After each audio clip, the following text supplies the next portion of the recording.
कर्म करे किस्मत बने, जीवन का यह मर्म, प्राणी तेरे हाथ में, तेरा अपना कर्म, तेरा अपना।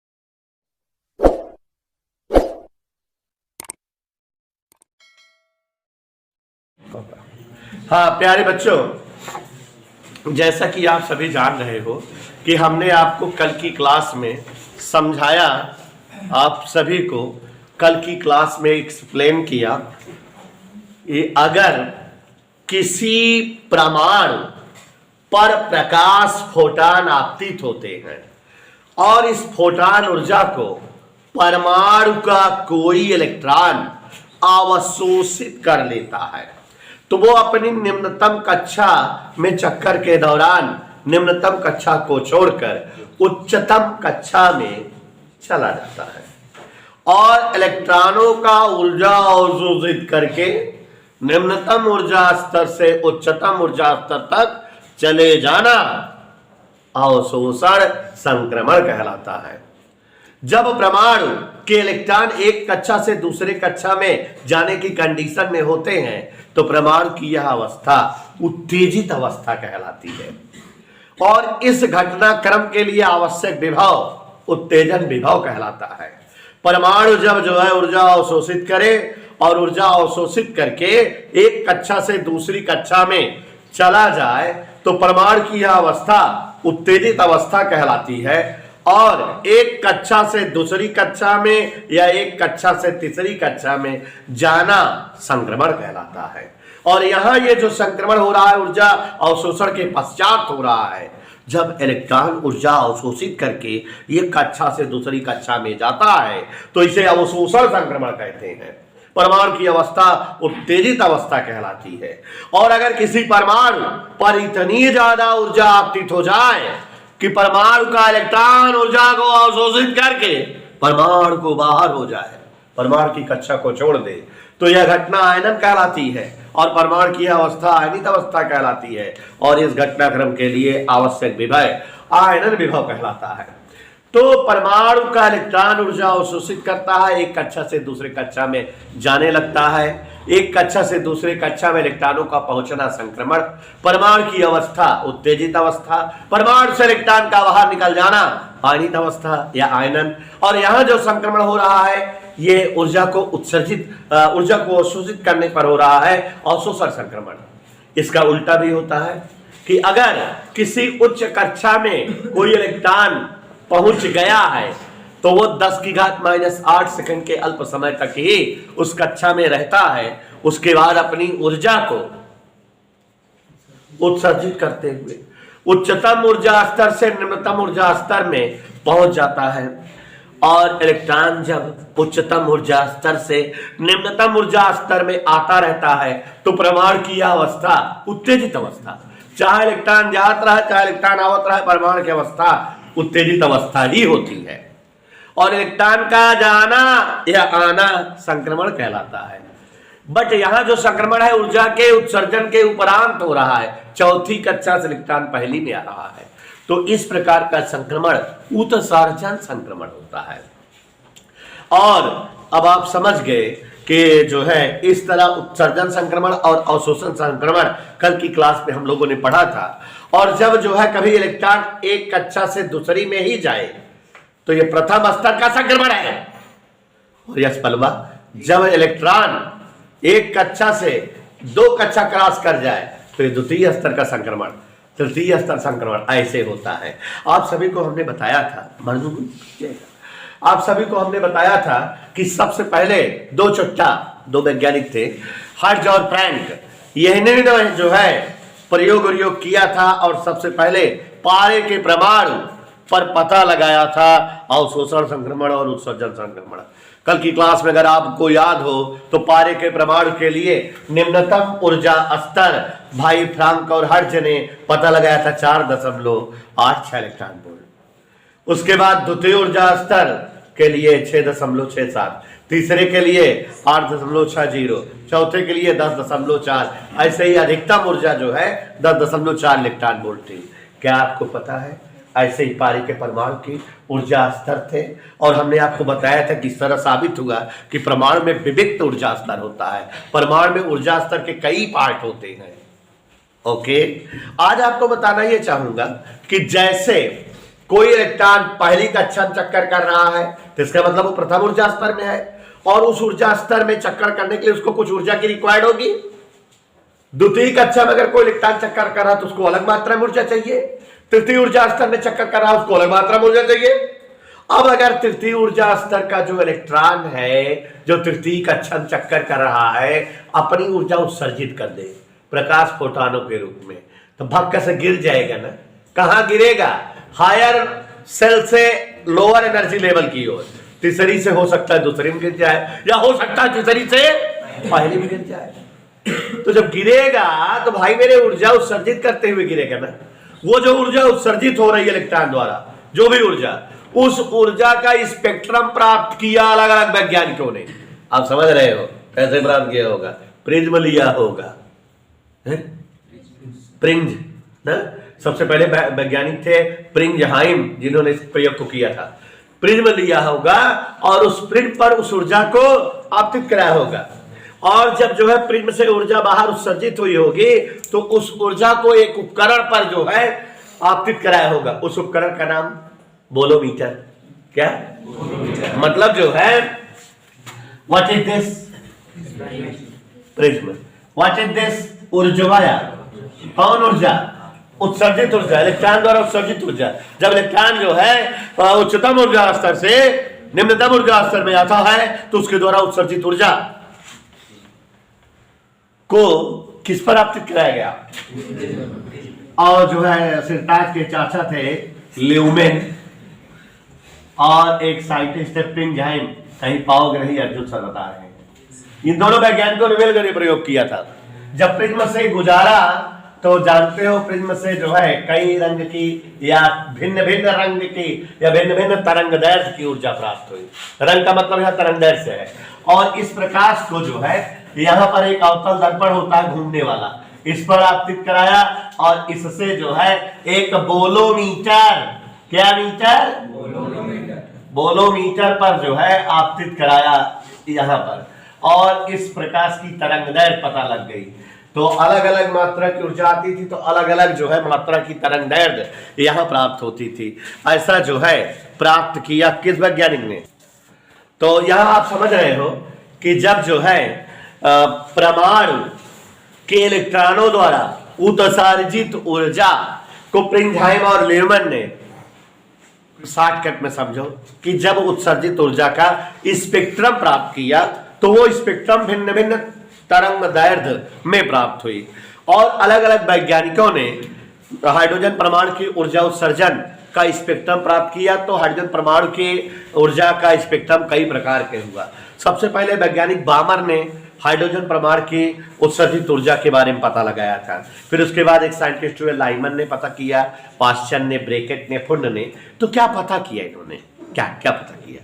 देखो, सबसे पहले बामर ने पता किया था कि अगर भिन्न भिन्न कक्षा में चक्कर करता हुआ इलेक्ट्रॉन, केवल हाइड्रोजन परमाणु के लिए कह रहे हैं, किसी भी ऊर्जा स्तर में रहे और अपनी ऊर्जा को उत्सर्जित करके द्वितीय ऊर्जा स्तर में आए, माने अगर इलेक्ट्रॉन तीसरी कक्षा में ऊर्जा उत्सर्जित कराए और तीसरी स्केल में आ जाए दूसरी कक्षा में, तो उसके द्वारा जो ऊर्जा उत्सर्जित होती है उसका स्पेक्ट्रम जो प्राप्त किया गया, सबसे पहले किसने प्राप्त किया? बामर ने। हाइड्रोजन के ऊर्जा उत्सर्जित ऊर्जा का स्पेक्ट्रम प्राप्त करने की कहानी सबसे पहले बामर ने ही किया था। लेकिन बामर जो ऊर्जा उत्सर्जन की स्पेक्ट्रम प्राप्त किए थे, कहां से कहां के किए थे?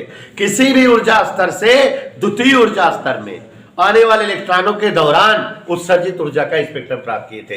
इलेक्ट्रॉन जब चौथी कक्षा से दूसरी में आए, पांचवीं दूसरी में आए, 10वीं दूसरी में आए, तो जौन ऊर्जा उत्सर्जित करे वो कई स्पेक्ट्रम खोजन सबसे पहले बामर। ठीक है ना? तो यहां जान रहे हो कि एक त्रुटि हो गई होगी। क्या? अरे भाई, इलेक्ट्रॉन अगर ऊर्जा उत्सर्जित करे अन्य कक्षाओं से तो सबसे निम्नतम ऊर्जा स्तर पहला होता है ना, पहले मानना चाहिए कि नहीं, लेकिन बाबर को कौन सा ऊर्जा स्तर प्राप्त हुआ था ऊर्जा का, दूसरे वाले में। तो बाद में एक साइंटिस्ट लाइमन थे, उन्होंने जो है पहली कक्षा के लिए प्राप्त कर लिया था। तो इस तरह से हम बताने में नहीं मजा आएगी, हम चित्र बनाते हुए बता रहे हैं, बड़ी मजा आएगी इसको पढ़ने में भी और समझने में भी। और बच्चों चैप्टर भी आज समाप्त हो जाएगा, आप सभी लोग पहले चित्र देखो। आज मैं आपको केमिस्ट्री समझा ही दूंगा, याद करिएगा व्हाट इज द केमिस्ट्री, आप समझेंगे, केमिस्ट्री कर दूंगा इसको। देखिए जैसा कि आप सभी को पूर्व ज्ञात है कि भिन्न भिन्न परमाणुओं में विविध ऊर्जा स्तर होता है। अब तो आप जान गए हैं कि परमाणु में जो कक्षाएं होती है जहां इलेक्ट्रॉन चक्कर करते हैं, उसके लिए एक निश्चित मात्रा में ऊर्जा चाहिए इलेक्ट्रॉन को उस जगह पर चक्कर करने के लिए, तो वो ऊर्जा लेवल या ऊर्जा स्तर है। और परमाणुओं में विभिन्न प्रकार के ऊर्जा लेवल होते हैं। तो अब जैसे क्या बता रहे हैं बेटे, कोई आवाज नहीं, जैसे मान लो हम ऊर्जा स्तर निकाले हाइड्रोजन परमाणु का, किसका बेटा बनाई,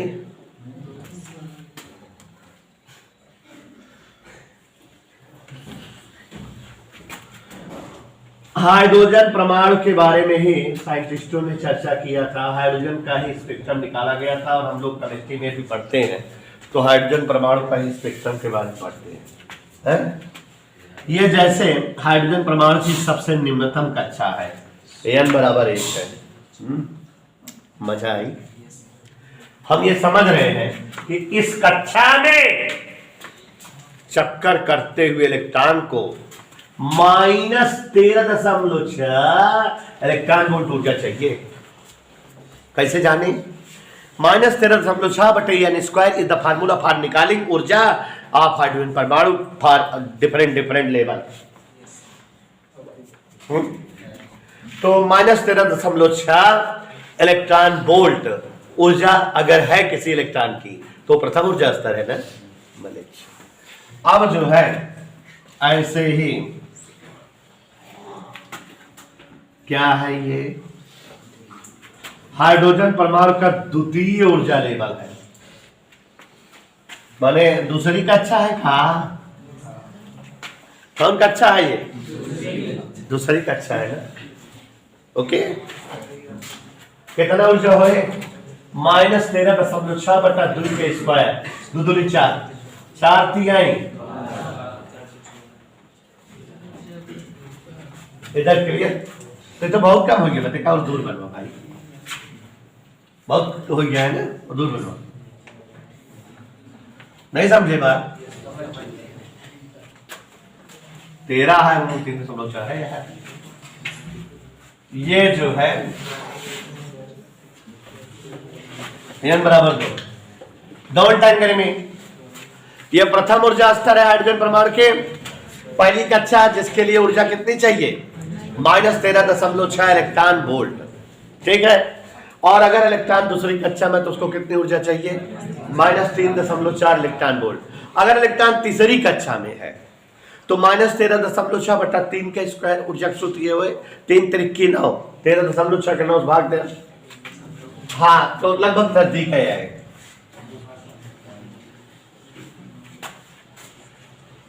काहे का दूर किन समझ गया है ना, 13 रहा 3 बार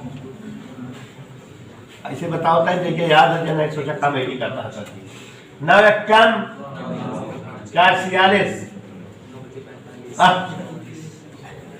बोल देते। तो अगर हाइड्रोजन परमाणु के इलेक्ट्रॉन के पास आप देख रहे हो, हाइड्रोजन परमाणु के इलेक्ट्रॉन के पास 1.5 इलेक्ट्रॉन वोल्ट इतनी ऊर्जा रहे तो किस कक्षा में रहेगा, तृतीय ऊर्जा स्तर में, n बराबर 3। ऐसे n बराबर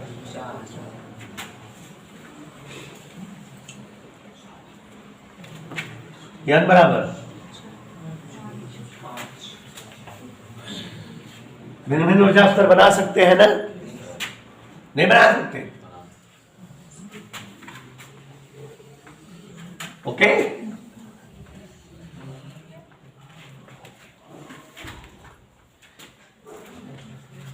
चौथी कक्षा, पांचवी कक्षा, छठवीं कक्षा, ऐसे बना सकते हैं, ऐसे डॉट डॉट डॉट अनंत। अब भाई अलग अलग परमाणु में कक्षा संख्या अलग अलग होता ना।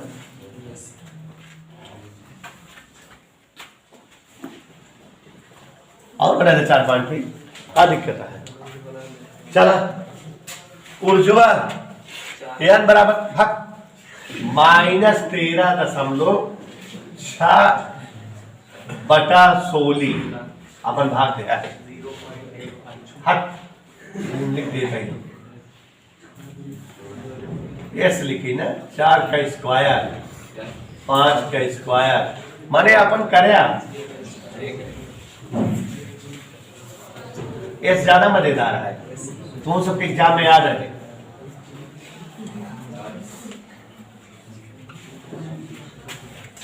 ठीक है, ओके, ऐसे लिखोगे तो याद रहेगा कहां से आया, हाँ? और याद भी नहीं करना पड़ेगा, इस गिनती याद करे पड़ेगी, परेशान हो जाएगा। तो अब देखो जरा, भिन्न भिन्न वैज्ञानिकों ने यह पता लगाया कि हाइड्रोजन के विविध ऊर्जा स्तर क्या होते हैं। हाइड्रोजन परमाणु के अलग अलग कक्षाओं के लिए कितने कितने मात्रा में ऊर्जा की रिक्वायर्ड होती है, सबको दिखाई दे रहा है कि नहीं? पक्का। अब बच्चों, अगर कोई इलेक्ट्रॉन दूसरी कक्षा में है और अपनी ऊर्जा उत्सर्जित कर दे और दूसरी कक्षा से किस कक्षा में आ जाए, तो जब कोई जो है हाइड्रोजन परमाणु का इलेक्ट्रॉन अपनी ऊर्जा को उत्सर्जित करके दूसरी कक्षा से पहली कक्षा में आए, तो इसके द्वारा उत्सर्जित हुई ऊर्जा का जो स्पेक्ट्रम प्राप्त होता है उसे लाइमन ने प्राप्त किया था, लाइमन ने खोजा था, और उस जो है स्पेक्ट्रम को लाइमन स्पेक्ट्रम कहा जाता है। और ये जो लाइमन स्पेक्ट्रम बना, जो इलेक्ट्रॉन दूसरी से पहली में आता हुआ दिख रहा है, ये स्पेक्ट्रम की पहली रेखा है, ये पहली लाइमन रेखा है, पहली लाइमन रेखा है कि नहीं? और जब इलेक्ट्रॉन तीसरी कक्षा से अपनी ऊर्जा को उत्सर्जित करते हुए पहली कक्षा में आया, तो ये दूसरी लाइमन रेखा हुई। ऐसे ही चौथी कक्षा से इलेक्ट्रॉन अपनी ऊर्जा को उत्सर्जित करता हुआ पहली कक्षा में आया, इसके द्वारा उत्सर्जित ऊर्जा का स्पेक्ट्रम लाइमन श्रेणी की तीसरी रेखा। ऐसे ही लाइमन श्रेणी कौन सी रेखा? ये चौथी रेखा। ये कौन सी रेखा है? पांचवी रेखा। ये कौन सी रेखा है? अंतिम रेखा। छठवीं नहीं है, अंतिम है ना। तो ये लाइमन श्रेणी की पहली रेखा है और ये तो जब कभी हाइड्रोजन परमाणु में भिन्न भिन्न कक्षाओं में चक्कर करते हुए इलेक्ट्रॉन अपनी ऊर्जा को उत्सर्जित करते हुए प्रथम ऊर्जा स्तर या निम्नतम ऊर्जा स्तर में पहुंचते हैं, तो उत्सर्जित ऊर्जा स्पेक्ट्रम लाइमन श्रेणी का स्पेक्ट्रम कहलाता है। और लाइमन श्रेणी में इस प्रकार स्पेक्ट्रमी रेखाएं प्राप्त होती हैं। ये लाइमन श्रेणी की स्पेक्ट्रमी रेखाएं हैं। और अभी हम आपको दिखाएंगे इन स्पेक्ट्रमी रेखाओं की तरंगदैर्घ्य बहुत कम होती है। और आप जानते हो कि प्रकाश तरंगदैर्घ्य के हिसाब किताब से 3 प्रकार का होता है। प्रकाश तरंगदैर्घ्य के हिसाब किताब से 3 प्रकार का होता है। और उसका नाम है, क्या नाम है? अवरक्त प्रकाश, दृश्य प्रकाश और पराबैंगनी। ठीक है, इंफ्रारेड, विजिबल और अल्ट्रारेड। ठीक है, तो 3 तरह का प्रकाश होता है। तो कम तरंगदैर्घ्य वाला माने अवरक्त है, और कुछ दिखाई देने वाले तरंगदैर्घ्य परास में आ जाएगा, वो दृश्य रहेगा, और कुछ जो है बहुत ज्यादा रहेगा, पराबैंगनी हो जाएगा। तो ये 3 अलग अलग क्षेत्र की तरंगदैर्घ्य प्राप्त होंगी। तो ये लाइमन का वर्णन हो गया। ये पहली रेखा है और ये क्या है? हम पहली रेखा की तरंगदैर्घ्य निकाल दें और अंतिम रेखा की तरंगदैर्घ्य निकाल दें, तो हम बता देंगे कि लाइमन श्रेणी की सभी रेखाओं की तरंगदैर्घ्य यहां से लेके यहां तक होती है। मान लो पहली रेखा की तरंगदैर्घ्य सपोज करो 4000 एंगस्ट्रॉम आ गई, और अंतिम रेखा की तरंगदैर्घ्य मान लो 2 एंगस्ट्रॉम आ गई, तो हम कह सकते हैं कि लाइमन श्रेणी की स्पेक्ट्रमी रेखाएं 2 एंगस्ट्रॉम से लेकर 4000 एंगस्ट्रॉम तक पाई जाती हैं और रक्त क्षेत्र में होती हैं। और ये तब मिलता है जबकि हाइड्रोजन परमाणु में इलेक्ट्रॉन विभिन्न ऊर्जा स्तरों से अपनी ऊर्जा उत्सर्जित करते हुए कौन एक कक्षा में आता है? पहले में आता है। लाइमन श्रेणी के बारे में आप इतना वर्णन कर लोगे कि नहीं? अभी बता रहे हैं। जब जो है हाइड्रोजन परमाणु में इलेक्ट्रॉन भिन्न भिन्न कक्षाओं से अपनी ऊर्जा को उत्सर्जित करते हुए दूसरी कक्षा में आते हैं तो उनके द्वारा उत्सर्जित ऊर्जा स्पेक्ट्रम बामर स्पेक्ट्रम कहलाता है। सबसे पहले इसको बामर में पता किया था। और जब इलेक्ट्रॉन तीसरी कक्षा से दूसरी कक्षा में आता है तो पहली बामर रेखा होती है, और जब इलेक्ट्रॉन अंतिम कक्षा से दूसरी कक्षा में आता है तो वह अंतिम बामर रेखा होती है। हम इन रेखाओं की तरंगदैर्घ्य मालूम कर सकते हैं कैसे? जो सूत्र बताए हैं 1/λ बराबर r 1/n1 square minus 1/n2 square. अगर जो है इसके लिए चले, जैसे कि आपको सूत्र बताया 1/λ बराबर r 1/n1 square minus 1/n2 square. तो यहाँ सारे जो है स्पेक्ट्रमी रेखाएं कब मिल रही हैं? जबकि इलेक्ट्रॉन कौन कक्षा में आ रहा है? पहले। तो n1 जगह पहली, जिसमें आता हो वो n1 है, जहां से आता हो वो n2 है। पहली वाली स्पेक्ट्रमी रेखा कहां से आ रही है? दूसरी कक्षा से।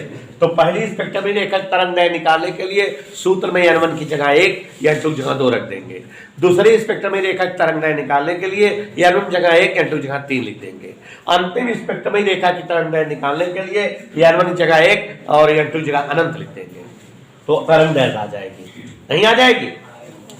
तो जब जो है इलेक्ट्रॉन भिन्न भिन्न कक्षाओं से ऊर्जा उत्सर्जित करते हुए दूसरी कक्षा में आता है तो उसके द्वारा उत्सर्जित ऊर्जा का स्पेक्ट्रम बामर ऊर्जा स्पेक्ट्रम कहलाता है। और इसी तरह से जब जो है अभी इनकी भी तरंगदैर्घ्य हम निकाल सकते हैं और ये पता कर सकते हैं कि इनकी तरंगदैर्घ्य कहां से कहां तक होती है। अभी अलग अलग हेडिंग डाल के लिखवाएंगे। जब जो है हाइड्रोजन परमाणु में इलेक्ट्रॉन अपनी ऊर्जा को उत्सर्जित करते हुए भिन्न भिन्न ऊर्जा स्तर से तृतीय ऊर्जा स्तर में पहुंचता है तो उसके द्वारा उत्सर्जित ऊर्जा स्पेक्ट्रम पाश्चात्य स्पेक्ट्रमी रेखाएं कहलाती हैं, और ये जो है पराबैंगनी क्षेत्र में होती हैं। और जब जो है इलेक्ट्रॉन भिन्न भिन्न ऊर्जा स्तर से अपनी ऊर्जा को उत्सर्जित करते हुए किसमें आता है? चौथे में। तो इसे क्या कहते हैं? ब्रैकेट श्रेणी। ये और जो है पराबैंगनी क्षेत्र होता है। सबकी तरंगदैर्घ्य निकाल सकते हो, ऐसे इसको बोल लोगे ना।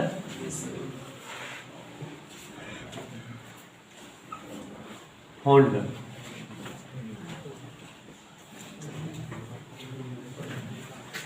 अब आप समझ गए कि हाइड्रोजन परमाणु के जो है विभिन्न स्पेक्ट्रमी रेखाओं की जो है अगर हम तरंगदैर्घ्य जानना चाहें तो लाइमन श्रेणी, बामर श्रेणी, पाश्चल श्रेणी, ब्रैकेट श्रेणी, पुंड श्रेणी इस तरह से प्राप्त होती है। चित्र से आपको सभी कुछ स्पष्ट हो जा रहा है। प्रथम ऊर्जा स्तर जिसके लिए इतनी ऊर्जा चाहिए, द्वितीय ऊर्जा स्तर जिसके लिए उतनी ऊर्जा चाहिए, तृतीय ऊर्जा स्तर इतनी ऊर्जा, चतुर्थ ऊर्जा स्तर इतनी ऊर्जा, पांचवा इतना इतना इतना, ऐसे ऊर्जा स्तर अलग अलग ऊर्जा की मात्रा होनी चाहिए अलग अलग कक्षाओं में चक्कर के दौरान इलेक्ट्रॉन के लिए। अब अगर इलेक्ट्रॉन पहली कक्षा में चक्कर कर रहा है तो उसकी ऊर्जा इतनी है, और अगर किसी अन्य कक्षा का इलेक्ट्रॉन अपनी ऊर्जा को उत्सर्जित करके सभी कक्षाओं से पहली कक्षा में आता है तो उसके द्वारा उत्सर्जित ऊर्जा स्पेक्ट्रम लाइमन श्रेणी। परिभाषा सबकी दे लोगे, तरंगदैर्घ्य सबकी कैसे निकालोगे? इस सूत्र से। अगर हम लाइमन श्रेणी के रेखाओं की तरंगदैर्घ्य निकालना चाहते हैं तो सूत्र का प्रयोग करेंगे, और लाइमन श्रेणी के लिए n1 की जगह क्या रखेंगे? 1, और n2 की जगह 2, 3, 4 अनंत, और बामर श्रेणी में n1 की जगह क्या रखेंगे? 2, क्योंकि दूसरी कक्षा में सारे इलेक्ट्रॉन आ रहे हैं, और n2 की जगह क्या रखेंगे? 3, 4 अनंत तक, क्योंकि तीसरी चौथी से आ रहे हैं। पांचन श्रेणी में n1 जगह क्या रखेंगे? n2 की जगह क्या रखेंगे? हाँ, तो कैलकुलेशन करेंगे, तरंगदैर्घ्य नहीं पता लग जाएगी, तरंगदैर्घ्य पास नहीं पता लग जाएगी। तो चित्र से सब समझ में आ गया। तो अब एक एक का हम लिखाते चलते हैं, समझाते चलते बेटा, ठीक है? हाँ।